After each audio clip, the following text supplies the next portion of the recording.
After retiring from military and government service, our next guest is now partially retired, channeling his science-minded creativity into writing and inventing.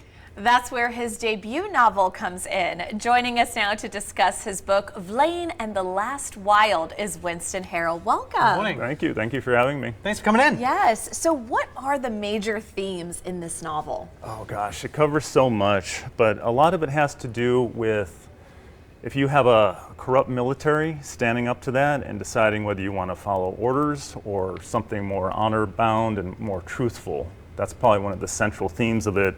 There's also the theme of indigenous people versus an imperialistic conqueror. And then you also have nature versus man's desire for profit. Okay, so the book follows its main character, Vlain. Yes. What is he like? What does he represent? What is your protagonist giving off energy for? He's a man's man. He's one of the guys, but he also is very concerned with truth and honor.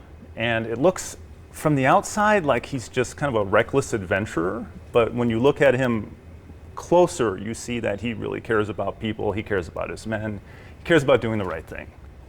Now, I'm a big fan of Comic-Con, and you're actually going to be at the next one in San Diego. Yes, I am. Yes, I've been there before as a comic book maker, as a writer, but this will be the first time as a novelist. And I was recently up in the Emerald City convention in March. What is that whole experience like when you go and you're now talking about your debut novel? Oh God, it's thrilling to meet people and just talk to them and explain the book and see their eyes light up when they see the cover and we make a connection. It's the best. So. Yeah. Jumping back into the book, because I know one of the themes you mentioned as well is about the land itself and nature. How is that presented within the book? What is it that you're trying to connect with the audience for? That nature is something for everyone to enjoy. It's not just for one group's profit. That it's there to take care of all of us. So you just need to respect her, and then she'll take care of us.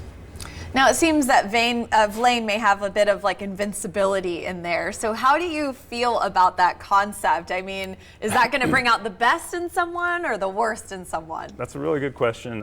In the beginning, when he first becomes invincible, he meets a genie and asks for invincibility.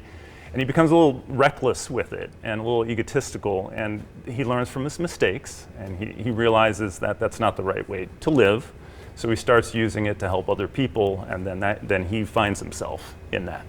I mean, you wrote it that way, but and I'm guessing that's probably your perspective on it. But what do you think about invincibility as that kind of, do you think more people would use it irresponsibly, or do you think people go down the with great power comes great responsibility route? I think it would bring out who you really are deep down inside, for better or for worse. And there is an element of loss to invincibility too, in the sense that he sacrifices that opportunity to learn what he could have done on his own, rather than having this big edge that most people don't get. Mm-hmm. What has this process been like for you in writing this novel? I mean, the entire creative process is quite an interesting journey to be on. I tell people it's like running a marathon, one step at a time. Often you have a blindfold on, and it can be really daunting and overwhelming, so I just try to do one page at a time, one chapter at a time. I do a really thorough outline, and it can be a little lonely, because you're just alone in the room, you don't want too many distractions, but then it comes out, and you finally get to bring it to the public, and then you get reconnected to people. That's a really interesting thing, because I see military members as working as part of a big team, being part of a system, and this shift for you to creativity is purely reliant on you inside your mind, your way of writing. What was that transition like for you? I don't mentally. I often don't feel alone. I mean, physically, I am when I'm writing, but I'm pulling so much from my time in the service and all my other jobs and all of the human interaction I've had, so I can breathe life into the scenes. And people have told my dialogue feels real, like the characters feel like real people. And I even had my wife tell me, hey, don't kill off so-and-so. Yeah. That's cool. Well, thank you so much, Winston, for joining us and sharing your novel with us. Thank you. For more information, head to winstons-words.com.